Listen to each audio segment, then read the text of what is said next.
Hey everyone, what's up? Welcome back to Shaz's Tech Hub. It's been a while. My apologies for that. Life has been filled with interesting changes. I no longer work at Microsoft. I now work at Adobe, but more on that a bit later. Today we're going to focus on something really interesting that's happening. Microsoft and Sony have had a horrible quarter this year. What is going on with their finances? Is video game industry over? What's going on? So let's just unpack this a bit. So the numbers are in for the quarter, and basically Sony and Microsoft both did not perform well. Microsoft's gaming revenue is down 7%. Sony moved 47 million PS4 and PS5 games this quarter, down from 63 million during the same time the previous year. And forecasts for PlayStation 5 sales for the following year has also been cut just by a bit.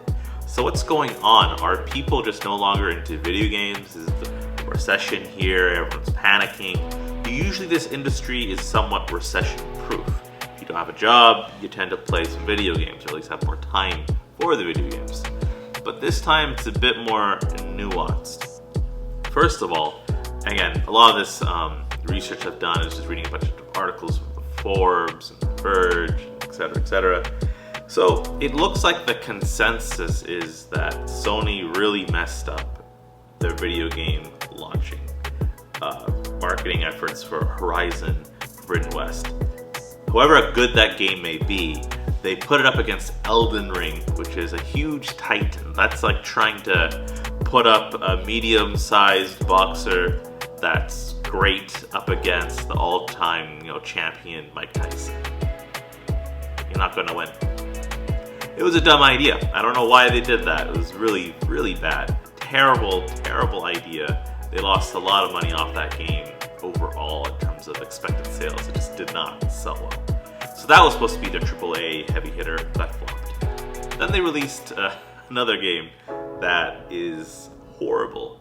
Gran Turismo 7. Biggest disappointments of my life for video games was that game. It's just bad. The graphics look like they're running on PS4. The gameplay is just tiring. I mean, I love simulations. I love all the other GT games besides the sports one. And it's just such a big letdown. The menus are clunky, it's slow. And what's interesting enough with that game is that the media world loves the game. No surprise there, I wonder why.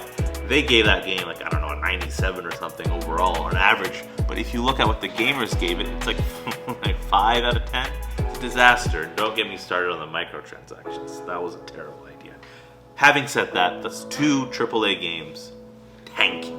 So that's kind of why perhaps Sony's been struggling to ship out the consoles and increase video game sales. Now, what about Microsoft then? They got Video Game Pass. That doesn't really rely on first-party games. It's all about subscription model. It's a completely different business model. They should be doing wonderful. They're not. As I said before, the gaming revenue is down 7%. With Microsoft, it's a bit more nuanced. Maybe there's some saturation happening. Perhaps there's just not enough games on Game Pass, and that's why people aren't flocking to it as much as they should. In terms of hardware sales, it's tricky to analyze that because what I think is happening, the reason why either we don't see that many games or the games aren't coming out in such a great way is we're now seeing the results of COVID-19 on the supply chain for video games. The last few years, as you all know, video games take 3 to 4 to 5 years sometime to make. So a lot of these games are already about to land. They were closing while COVID hit the whole world really hard. Now what we're seeing this video game production cycle is a lot of video games that were stopped midway or at the beginning. So this year isn't going to be the year for all these great video games to come out to make you run out and buy consoles. At the same time, it's still really hard to buy a PlayStation 5. Somewhat, equally challenging to buy an Xbox Series X. And that leads me to the last point. It comes down to overall supply chain issues where the Sony CFO has basically said demand has not gone down. We just need to keep up supply, and we're not doing that yet. So there's a lot of tension going on with Sony and Microsoft. This is an industry that should be very, very healthy. It should be recession-proof. it should have only been going up. But COVID has, I guess, delayed the game, has shouted out fatality, although I argue not just yet. Not just yet. I think in the next 6 or 7 months, we're going to see some more powerful video games coming out, and we should be the next quarter, despite what everyone else is saying here, how it's going to be terrible, it's going to be bad, all the forecasts are being adjusted. I feel when they really announce that there's a massive recession coming or we're in it already, I think people may gravitate towards buying things that brings them comfort, a bit of consumer behavior psychology going on there. And that's when I think people may lean towards video games. Or what you may get is what happened in the financial crisis of 2008, is when it got a lot of rich people defying the odds and actually seeing an increase in high-end fashion sales.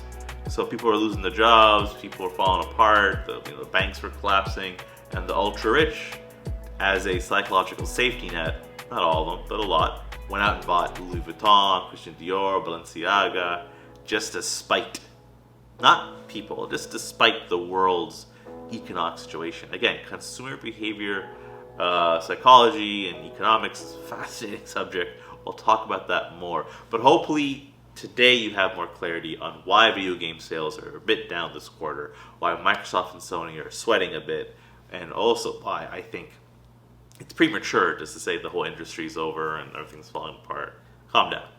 Calm down. The game is about to begin. All right. Thank you so much. As always, leave your comments down below. It's been a while since I posted my last video vlog for this channel. I apologize for that. I got a lot of great content coming up. Gotta get that consistency back in the game. Again, as I mentioned, I left Microsoft. It was a great company. I loved working there. As I always said before, this vlog, this YouTube channel has nothing to do with that. I don't work for any type of video game aspect of Microsoft. Never affected me. I never will. Now I'm at Adobe. Again, more about that perhaps in the next video. But as always, thank you so much for the love and support. Smash that like button, hit that subscribe button, and please share this channel out into the world. All right, talk to you next time.